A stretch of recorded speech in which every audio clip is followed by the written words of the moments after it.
Vous voulez donner un coup de pouce à notre chaîne? C'est facile. Le lien pour devenir un soutien sur Patreon se trouve dans la description. Abonnez-vous à notre chaîne, aimez et partagez nos vidéos avec vos amis, et laissez votre commentaire. Avec ces actions, vous nous aidez beaucoup à diffuser la parole de Dieu.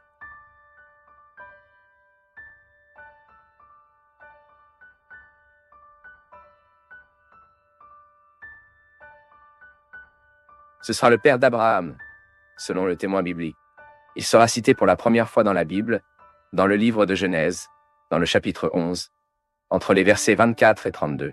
Et en plus d'être le père d'Abraham, il aura également été le père de Nahor, Haran et Sarai. La Bible parle très peu de choses sur Will. En fait, pratiquement aucun détail spécifique sur votre biographie n'est révélé. Ce qui est en effet connu, c'est que la lignée du père d'Abraham se retire même, le fils de Noah. En ce sens, le texte biblique dit « Mais il est difficile de dire avec précision si Nor était le père de Téra et Serug son grand-père. C'est parce que probablement la généalogie de Sem dans Genèse, le chapitre 11, a des lacunes. Il est possible de parvenir à cette conclusion que si la généalogie de Sem est considérée comme exhaustive et chronologique, Sem lui-même aurait survécu à la mort du patriarche Abraham. Donc c'est plus probable le fait que cette généalogie où elle aura est mentionnée n'est que représentative, c'est-à-dire une généalogie qui ne concentre que les personnes les plus importantes de cette lignée. En outre, l'écrivain de Genesis Writer dans l'enregistrement de la généalogie de Sans introduisait l'histoire d'Abraham, qui met l'accent sur la formation du peuple d'Israël, et met également en évidence la lignée messianique. Mais quelle était la famille du père d'Abraham ? La vérité est que la Bible ne mentionne pas le nom de la femme de Will et ne clarifie même pas si le père d'Abraham avait plus d'une femme ou des concubines. Mais il est certain qu'il y avait des enfants avec plus d'une femme.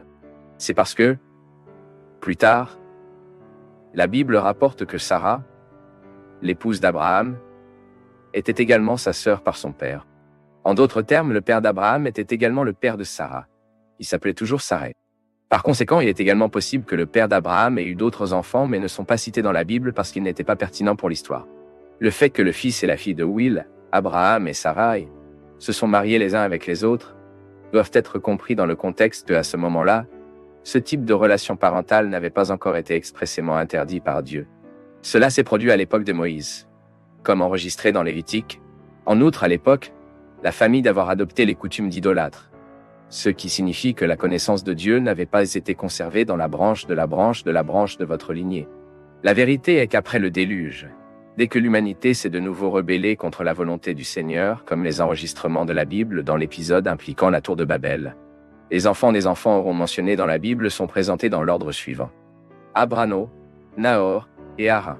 De nombreux chercheurs considèrent que malgré cet ordre, il n'est pas possible de déterminer avec précision qu'Abraham était le fils aîné de Will.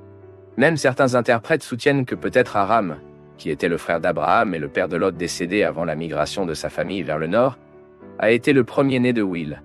En tout cas, la Bible rapporte qu'à l'âge de 70 ans, il avait déjà généré Abraham, Nahor et Haran.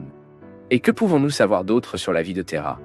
Eh bien, la Bible dit que Téra a migré avec sa famille de la ville d'Ur au nord vers Canaan, mais après avoir parcouru une distance d'environ 800 km, la famille de Téra a été créée pendant une période dans la ville d'Arabée. Au temps de Will, la ville d'Haran et la ville d'Ur étaient des centres de culte pour le dieu sumérien de la lune. Même le livre de Joshua apporte les informations qu'Elora était un idolâtre. Dans Joshua, le chapitre 24 et le verset 2, nous avons lu ce qui suit. Ce fait a été réaffirmé dans la décision que les Israélites de Joshua ont été invités à prendre. Entre les versets 14 et 15 du même chapitre 24 du livre de Joshua, nous lisons l'appel suivant de Joshua au peuple d'Israël. Maintenant, craignez le Seigneur et le servir avec intégrité et fidélité. Jetez les dieux que leurs ancêtres adoraient au-delà de l'Euphrate et de l'Égypte, et servez le Seigneur. Si, cependant, ils n'aiment pas servir le Seigneur, choisissez aujourd'hui à ceux qui serviront. Si aux dieux, vos ancêtres ont servi au-delà de l'Euphrate, ou aux dieux des Amorites, dans le pays duquel vous vivez, mais ma famille et moi servirons le Seigneur. Quand Joshua a mentionné les dieux que ses ancêtres servaient haut de chaud, et établissait une alliance avec lui et sa descendante, Canaan, et lui a donné de nombreux descendants, que le père d'Abraham sera en quelque sorte converti au vrai Dieu. Eh bien, mais le fait qu'après avoir quitté Ur, la famille du père d'Abraham s'est arrêtée à Aram, une autre ville polythéiste. Il est donc très difficile de terminer quoi que ce soit à cet égard. Et enfin, en plus des brèves références à lui dans l'Ancien Testament, il sera également cité dans le Nouveau Testament dans la généalogie de Jésus, ainsi qu'il est également indirectement cité dans la prédication du Stephen Deacon, dans les Actes du chapitre Acte 7.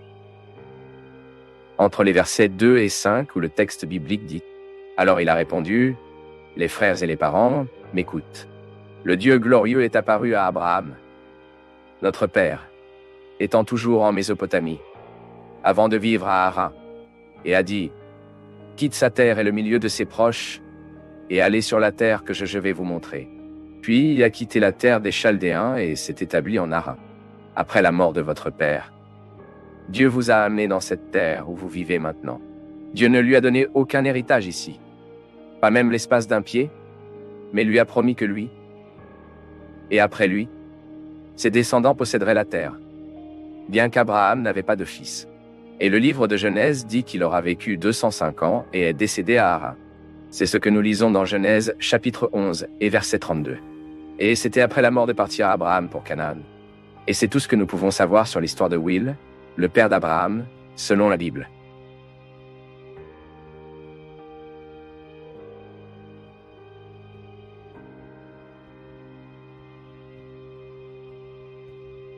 Nous du Path of Faith sommes heureux d'être avec vous en ce moment. Partagez vos perceptions sur le sujet d'aujourd'hui dans les commentaires, montrez votre soutien en aimant la vidéo et partagez-la avec vos amis.